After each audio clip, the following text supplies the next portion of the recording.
তৃণমূলকে ভালোবাসেন যারা, তারা এই মুহূর্তে দেখতে পাচ্ছেন এই সমস্ত বা এই ধরনের সমর্থকদের জন্য অন্ততপক্ষে এই জামানায় তৃণমূল সরকারটা টিকে রয়েছে।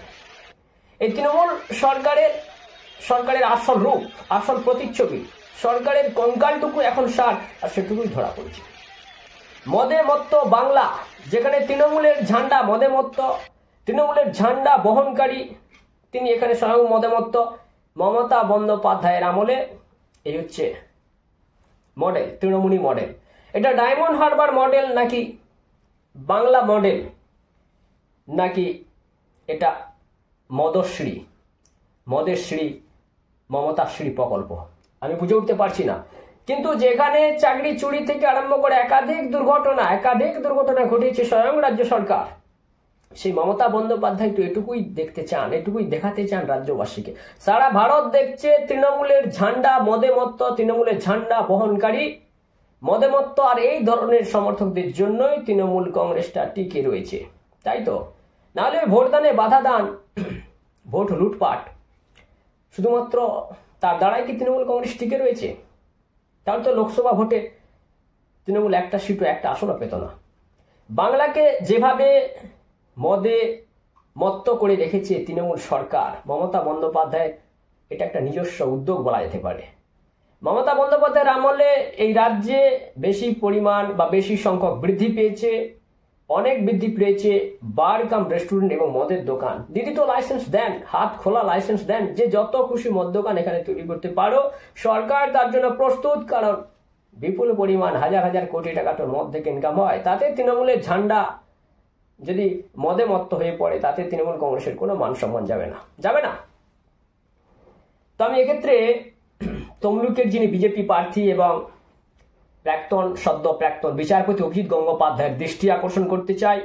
মমতা বন্দ্যোপাধ্যায়ের দৃষ্টি আকর্ষণ হবে কিনা তা আমি জানি না, কিন্তু অভিজিৎ গঙ্গোপাধ্যায়ের দৃষ্টি আকর্ষণের জন্য অন্ততপক্ষে আজকের এই প্রতিবেদন অবশ্যই আপনারা, যদি একটু মনে হয় যে এটা শেয়ার করার জন্য উপযুক্ত, তাহলে অবশ্যই বেশি বেশি শেয়ার করবেন।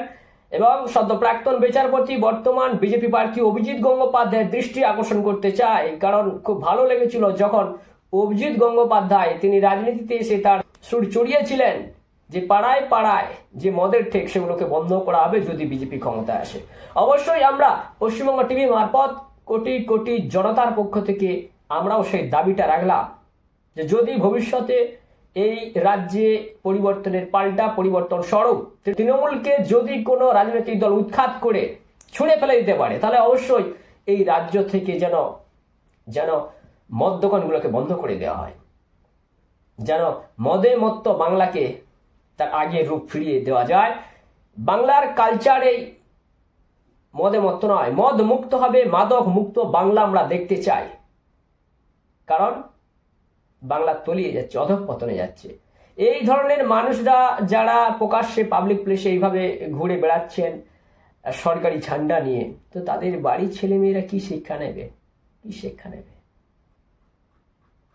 আমাদের সমাজটা পিছিয়ে যাচ্ছে, এই সমাজ পিছিয়ে যাচ্ছে। সেই সমাজটাকে এক ধাপ এগিয়ে নিয়ে যাওয়ার জন্য অবশ্যই রাজনীতির আধুনিকীকরণ হওয়া প্রয়োজন। এবং অভিজিৎ গঙ্গোপাধ্যায় তিনি বলেছিলেন যে তিনি রাজনীতিতে যোগদান দিয়েছেন কারণ রাজনীতির আধুনিকীকরণ প্রয়োজন। অবশ্যই রাজনীতির আধুনিকীকরণ প্রয়োজন। তৃণমূল সরকারের জমানায় যেভাবে পশ্চিমবঙ্গের নেশায় ডুবেছে এই সমাজ, এই পুরো বাঙালি সমাজটা, এবং বাচ্চা ছেলে থেকে আরম্ভ করে এই ধরনের বয়স্ক মানুষরা যখন মদ খেয়ে তারা মাতলামি করে এবং নেশাগ্রস্ত হয়ে চতুর্দিকে ঘুরে বেড়ায়, এই ছবিটা কিন্তু শুধুমাত্র বাংলায় থাকে না। এই ছবিটা দেখা যায় কাঁচের ভেতর থেকে, যেভাবে স্বচ্ছতা সহিত দেখা যায়, এই ছবিটা বাংলা থেকে পুরো পৃথিবী এখন দেখছে যে মমতার রাজ্যে, মমতার সরকারের যারা অনুগামী, মমতার যারা কর্মী সমর্থক, তারা মদ খেয়ে দিনরাত ঘুরে বেড়ায়। এটা নাকি বাংলার কালচার, এটা নাকি মমতা বন্দ্যোপাধ্যায়ের উদ্যোগে বাংলা নাকি বিশ্বের সব দেশের তুলনায়, ভারতের অন্যান্য রাজ্যের তুলনায় বেশ কিছুটা ধাপ এগিয়ে গেছে। এর জন্য নাকি বাংলাকে পুরস্কার দেবে কেন্দ্র থেকে। এই বাংলার দুর্দিন আর মেনে নেওয়া যাচ্ছে না। দর্শক কি বলবেন? তৃণমূল কংগ্রেসের ঝান্ডা বহনকারী যারা এই ধরনের কর্মী সমর্থক, তাদের ভোটেই তো তৃণমূল জিতে যাবে, তাই না? কারণ দিদি তো মদ দিয়েছেন, মদ খেতে দিচ্ছেন, আর মদ খেয়ে তৃণমূলের ঝান্ডা নিয়ে গিয়ে তারা ভোট দেবে। তাদের কিছু সম্পর্ক নেই। যে দুর্নীতি, করাপশন, শিক্ষা, চাকরি চুরি, আপনার বড়িয়ায় বোম বিস্ফোরণ, বাগুইহাটিতে জোড়া কিশোর খুন, রামপুরহাট হত্যাকাণ্ড, এসবের সাথে কিচ্ছু যায় আসে না, কারণ তারা কিচ্ছু বোঝে না। তারা অন্ধকারে তলিয়ে গেছে। এই জিনিসটা এই বাংলার নাগরিকদের জন্য অত্যন্ত ক্ষতিকর অধ্যায়ের দিকে এগিয়ে চলছে। তো অবশ্যই আপনি কি চান? মদে মত্ত বাংলা, মমতার বাংলা, নাকি মাদক মুক্ত বাংলা, অভিজিৎ গঙ্গোপাধ্যায়ের রাজনীতির আধুনিকরণের বাংলা দেখতে চান? রাজ্যের মুখ্যমন্ত্রী মমতা বন্দ্যোপাধ্যায়, আপনি দেখতে পাচ্ছেন আপনার মদের সাইড ইফেক্ট। আপনি মদ দোকান খুলিয়ে দিচ্ছেন পুরো রাজ্য জুড়ে মদের দোকানের জন্য লাইসেন্স দিচ্ছেন হাত খুলে খুলে।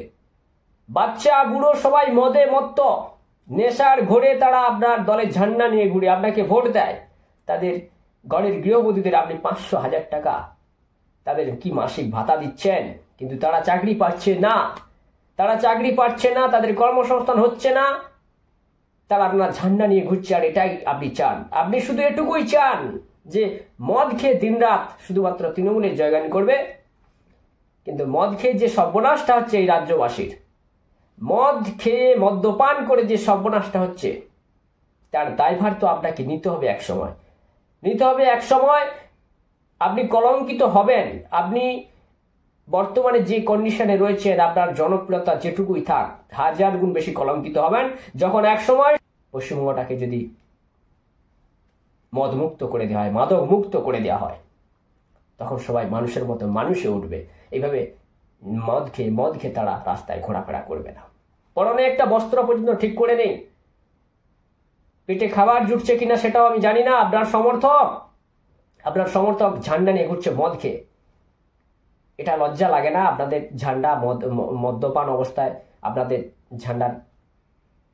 ঝান্ডার অপমান হচ্ছে না? তৃণমূলের ঝান্ডার অপমান হচ্ছে না? আমাদের হচ্ছে, এই বাংলার অপমান হচ্ছে। আপনাদের ঝান্ডার অপমান হোক না হোক, এই রাজ্যের অপমান হচ্ছে। পুরো সারা পৃথিবী দেখছে কাঁচের স্ক্রিনে, ডিজিটাল স্ক্রিন থেকে দেখছে, মেনস্ট্রিম মিডিয়া থেকে দেখছে। সারা পৃথিবী এখন দেখতে পাচ্ছে যে পশ্চিমবঙ্গ সরকারের ঝান্ডা নিয়ে ঘুরছে যারা, তারা তৃণমূলের সমর্থক, মমতা বন্দ্যোপাধ্যায়ের সমর্থক, তারা মাতাল, তারা নেশাগ্রস্ত, তারা মদে মত্ত। এই বাংলাটা মদে মত্ত ছিল না, আপনি মদে মত্ত করিয়ে দিচ্ছেন। কারণ আগের তুলনায় বিপুল পরিমাণে বৃদ্ধি পেয়েছে মদের দোকানের লাইসেন্স, বৃদ্ধি পেয়েছে আপনার জমানায় আগের তুলনায় অনেক বেশি। নমস্কার, নজর রাখবেন ওয়েস্ট বেঙ্গল টিভি 15 বা পশ্চিমবঙ্গ টিভি 15-এ।